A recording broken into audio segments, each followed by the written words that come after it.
Hello every one. ഇന്ന് നമ്മൾ discuss ചെയ്യാൻ പോകുന്നത് PG MA ഇംഗ്ലീഷ് സ്റ്റുഡൻസിൻ്റെ സെക്കൻഡ് സെമസ്റ്ററിലെ അമേരിക്കൻ ലിറ്ററേച്ചറിലെ ദ റേവൻ എന്ന് പറയുന്ന പോയട്രി ആണ്. ഇത് എഴുതിയിട്ടുള്ളത് എഡ്ഗർ അലൻ പോ എന്ന് പറയുന്ന റൈറ്ററാണ്. അത് നമ്മൾക്ക് പോയറ്റിനെ പറ്റിയിട്ട് നോക്കാം. He is the American writer. അദ്ദേഹം സ്റ്റോറീസിലും പോയമിലും ഒക്കെ യൂസ് ചെയ്തിട്ടുള്ള തീം എന്ന് പറയുന്നത് ഡെത്ത്, റിഗ്രറ്റ് ആൻഡ് ലോസ്റ്റ് ലവിനെ പറ്റിയിട്ടാണ്. പിന്നെ ഈ ഒരു ദ റേവൻ എന്ന് പറയുന്ന പോയം പബ്ലിഷ് ചെയ്തിട്ടുള്ളത് 1843 അതുപോലെ തന്നെ ഇതൊരു ഗോതിക് ഓർ സൂപ്പർ നാച്ചുറൽ അറ്റ്മോസ്ഫിയറിലാണ് ഈ ഒരു പോം എഴുതിയിട്ടുള്ളത്. അതേപോലെ ഇതൊരു നറേറ്റീവ് ടൈപ്പ് പോയമാണ്. ഇതിൽ 18 സ്റ്റാൻസയാണ് ഈ ഒരു പോമിലുള്ളത്. ഇതിൽ alliteration, rhyming scheme, word play, അതേപോലെ ഒണമാറ്റോപോയ, റിതമിക് ആയിട്ടുള്ള കാര്യങ്ങളൊക്കെ, റിതമിക് സ്ട്രക്ചറൊക്കെയാണ് ഇതിൽ യൂസ് ചെയ്തിട്ടുള്ളത്. ഇതിലുള്ള ക്യാരക്ടേഴ്സ് എന്ന് പറയുന്നത് the narrator, the raven, Lenore. ഈ 3 ആൾക്കാരാണ് ഇതിലെ ക്യാരക്ടേഴ്സ് ആയിട്ട് വരുന്നത്.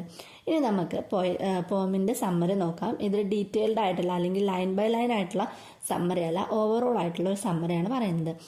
നമുക്ക് തുടങ്ങുമ്പോൾ നമുക്ക് കാണാൻ പറ്റും റൈറ്റർ ഒരു ഡ്രയറി നൈറ്റിൽ DREARY ഡ്രയറി നൈറ്റിൽ ഒരു പഴയ ബുക്ക് ഇരുന്ന് വായിച്ചുകൊണ്ടിരിക്കുന്നത് കാണാൻ പറ്റും.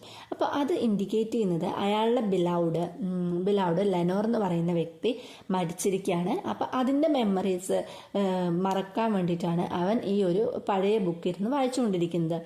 അങ്ങനെ വായിച്ചുകൊണ്ടിരിക്കുന്ന സമയത്ത് അവൻ ഉറങ്ങിപ്പോവാണ്.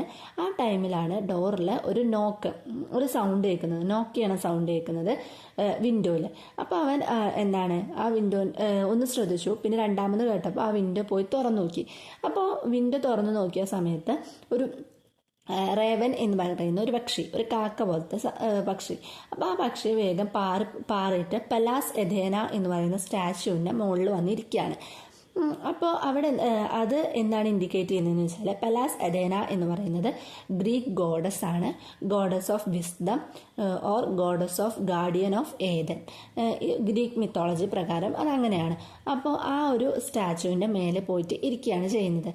അപ്പോൾ റേവനോട് നറേറ്റർ ചോദിക്കുകയാണ്, എന്താണ് നിൻ്റെ പേര് എന്ന് ചോദിക്കുകയാണ്. അപ്പോൾ അവൻ പറയും നവമോർ എന്ന് പറയും.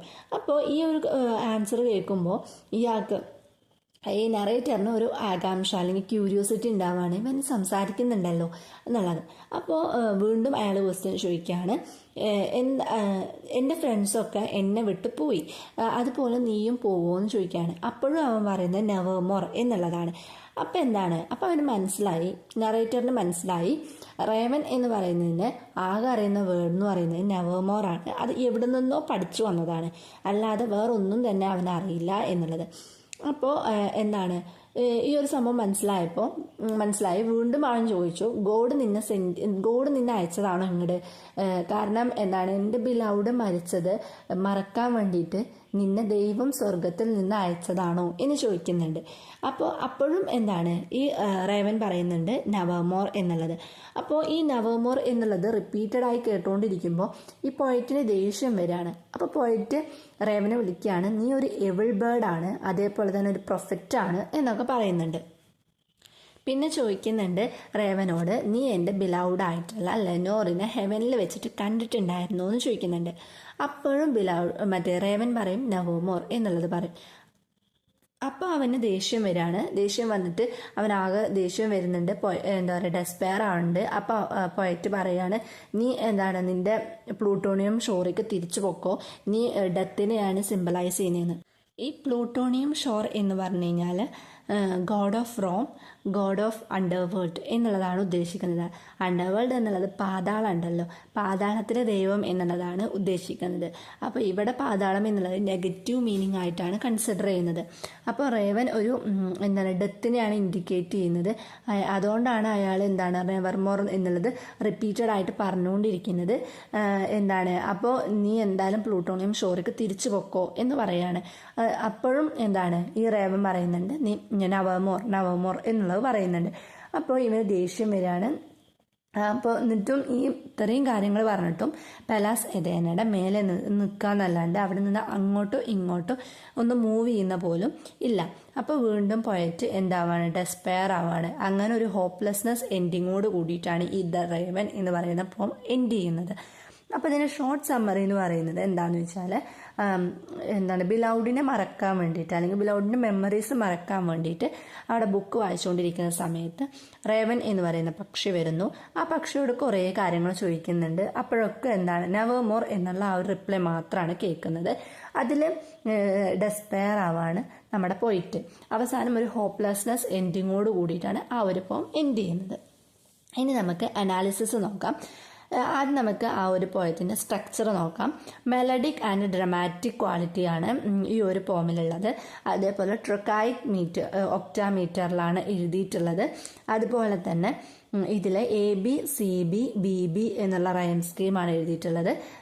ആ ഒരു സ്ട്രക്ചറിലാണ് അത് എഴുതിയിട്ടുള്ളത്. ഇത് ചില സമയത്ത് വേരി ചെയ്തുകൊണ്ടിരിക്കും. ഇതാണ് സ്ട്രക്ചറിനെ പറ്റി പറയാനുള്ളത്. ഇനി സിംബൽസ് പറയുമ്പോൾ റേവൻ സിംബലൈസ് ചെയ്യുന്നത് death, evil, poets grief, remembrance, loss and ill omen. ഇത്രയും കാര്യങ്ങളാണ് റേവൻ സിംബലൈസ് ചെയ്യുന്നത്. സ്റ്റാച്ചു എന്ന് പറയുന്നത് പാലസ് എഥേന എന്ന് പറയുന്ന സ്റ്റാച്ചു സിംബലൈസ് ചെയ്യുന്നത് എന്താണ്, റാഷണൽ മൈൻഡിനെയാണ്. അതായത് നമ്മളിപ്പോൾ ആ ഒരു പക്ഷെ നമ്മളോട് സംസാരിക്കുമ്പോൾ നമുക്ക് ആദ്യം ക്യൂരിയോസിറ്റി വരും, അതോടൊപ്പം തന്നെ നമുക്ക് പേടി വരും. പക്ഷെ പേടി മാറ്റിയിട്ട് അവനവൻ്റെ കാര്യങ്ങൾ ചോദിച്ച് മനസ്സിലാക്കാൻ കാണിച്ചതിനെയാണ് റേഷണൽ മൈൻഡ് എന്നുള്ളതുകൊണ്ട് ഇവിടെ ഉദ്ദേശിക്കുന്നത്.